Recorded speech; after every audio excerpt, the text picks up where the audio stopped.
Hello and welcome to From No Crypto to No Crypto. This is Blockchain Wayne. This episode today is brought to you by Concierge Club, mobile private key wallet and point of sale solution, helping to make cryptocurrency mainstream. All right, let's pop open a beer and take a look at the market. You're going to need it if you're looking at the charts today. All right, so market update. Bitcoin is down over 9% today. Market cap at the lowest point it's been in a month. Is this the bottom? Have we seen it yet? It's too early to tell. Is it time to start buying? Again, it's too early to tell, but at this point, you want to buy as it falls. You want a dollar cost average. If you don't know how to read charts and technical analysis yet, and you want to invest, and you've looked up, you've done your research, as the price is dropping, you want to stagger some buy-ins. Don't buy everything at once.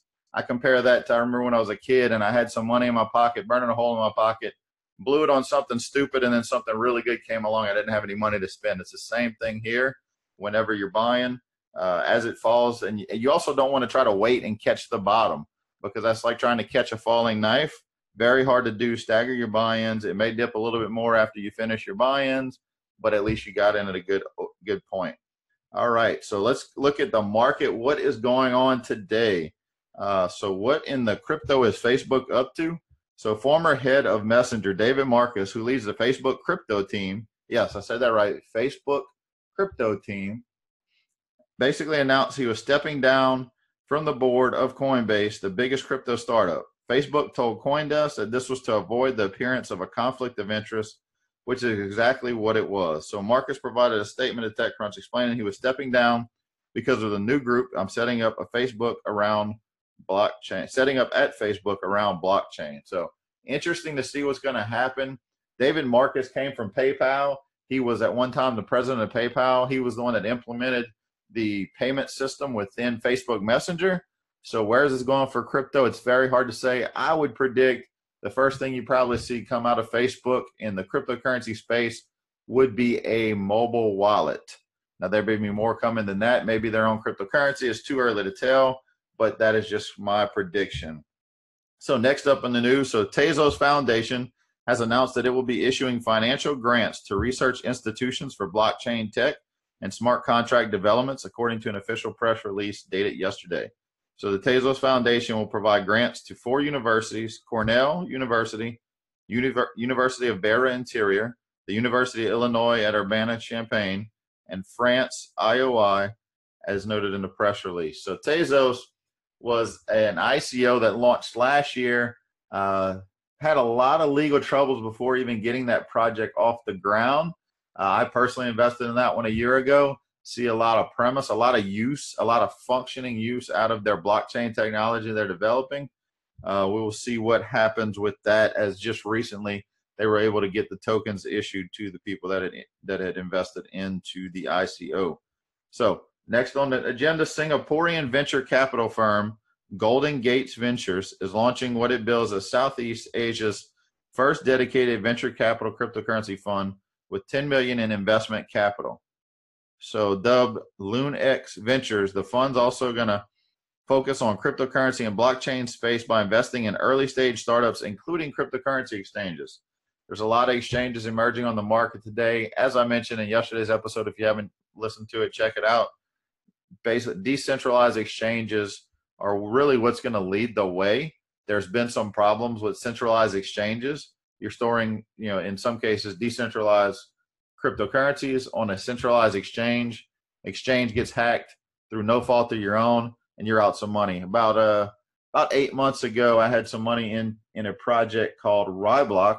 Has also been rebranded as Nano, on an exchange called BitGrail. Now, that exchange was created mainly for the purpose of trading Ryblox, and it was hacked and is insolvent, and now we're waiting for all the legal proceedings to go through to see if we're going to get anything out of that. So decentralized exchanges are huge, and it's going to be the wave of the future. So another interesting news, so Bitmain announced today the launch of 2 internet routers that can mine either Dash or Sia coin. So in a tweet that they shared online, they said the new miners, known as Ant Router R3 Dash and Ant Router R3 Sia, will function as internet routers that can mine cryptocurrencies at the same time using the device's idle processing power. Now, I did share this news article on our Facebook page, From No Crypto to No Crypto. So make sure you take a look at that. There is even a link to Bitmain site where you can order the routers.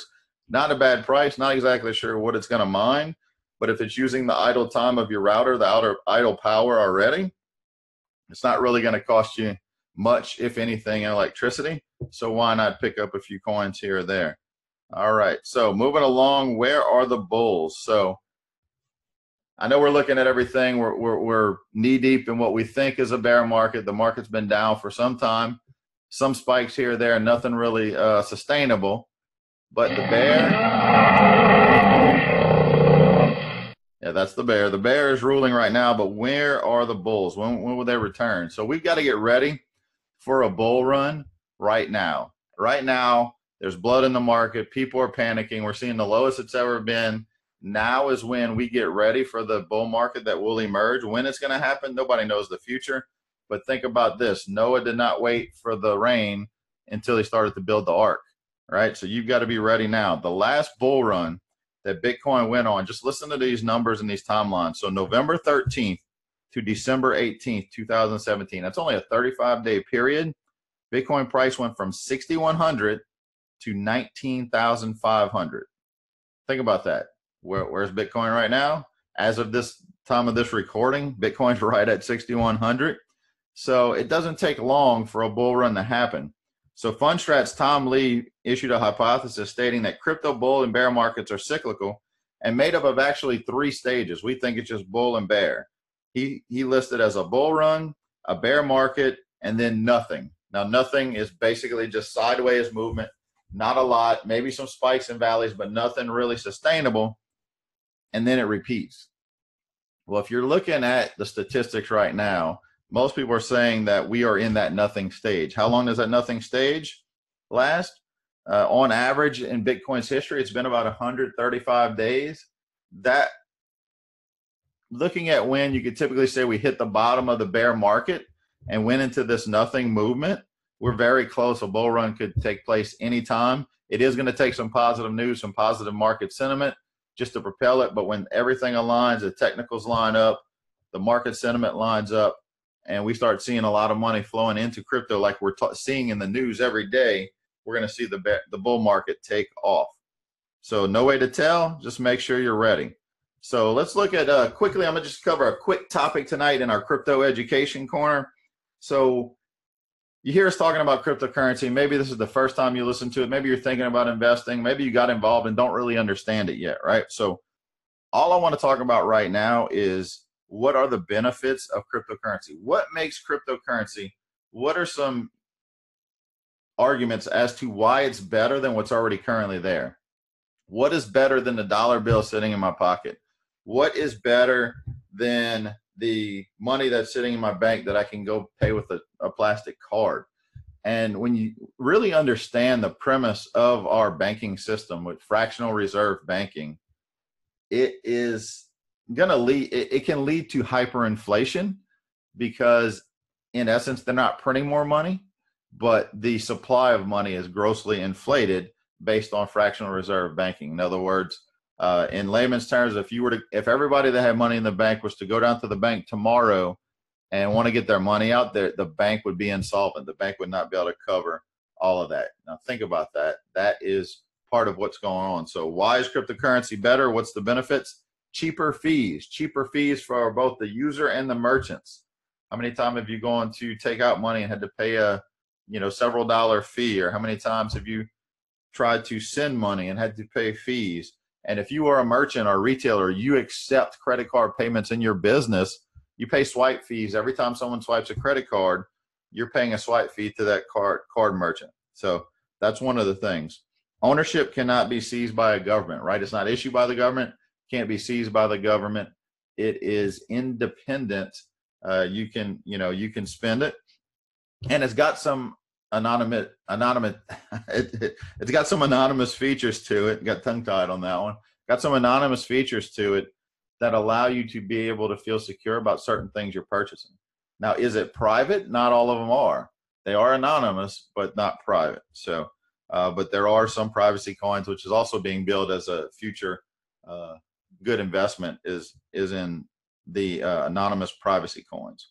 So global recognition basically means it's got recognition across multiple countries. It's got value, can be accepted. All we need is just the mass adoption and merchants to start accepting it. Speed is huge. You know, I've remember a few years ago wiring money to the Philippines and how long that process took, how much it cost. And it's just a hassle going through different borders and different exchange rates and all of this. So global recognition and speed are huge. I've seen someone take, $50,000 worth of Bitcoin and transfer it in the matter of seconds, and the transfer cost was less than a couple of bucks. So that is huge deal. I've also seen other cryptocurrencies, the fees even much lower than that. I've seen a $10,000 transaction of Litecoin, which was an instant transfer and charged 12 cents to transfer it. So other things, so accessibility even to the unbanked of the world. So one thing you think about some third world countries these days, they may not have much infrastructure, but a lot of them have cell networks. As the cell phone technology has cheapened the cost of the technology, many countries now have access to smartphones, but they don't have access to banks. Or maybe they're in a country like Zimbabwe or Venezuela where the currency is there, but you could be a trillionaire and not be able to buy a loaf of bread because the money is so inflated and worthless. But having access to cryptocurrency changes the game. You can create your own ecosystem within that. And it's also counterfeit proof. You can't counterfeit it. No two people can own the same cryptocurrency at the same time. It's mathematically impossible. So that is one thing that you can definitely feel rested in, knowing that it cannot be counterfeited. So if you buy a Bitcoin, you don't have to worry about if it's fake, unless someone sells you a physical coin and they tell you it's Bitcoin, then yes, it might be fake. So that is it for our crypto education corner today. As always, the news articles we talk about are posted on our Facebook page under the same name as this podcast, From No Crypto to No Crypto. Make sure to head on over to our Facebook page, give us a like, comment on our posts. Let us know what future topics you want to hear us talk about on this show. What would you like to learn about? What do you have questions about? Feel free to comment. Share this with people you know that may be interested in the cryptocurrency space, wanting to learn more. We keep it short, simple, and sweet. Every day, our goal is 15 minutes or less. And that is it for today's episode. Thank you for joining us today, and I'll see you on the next episode.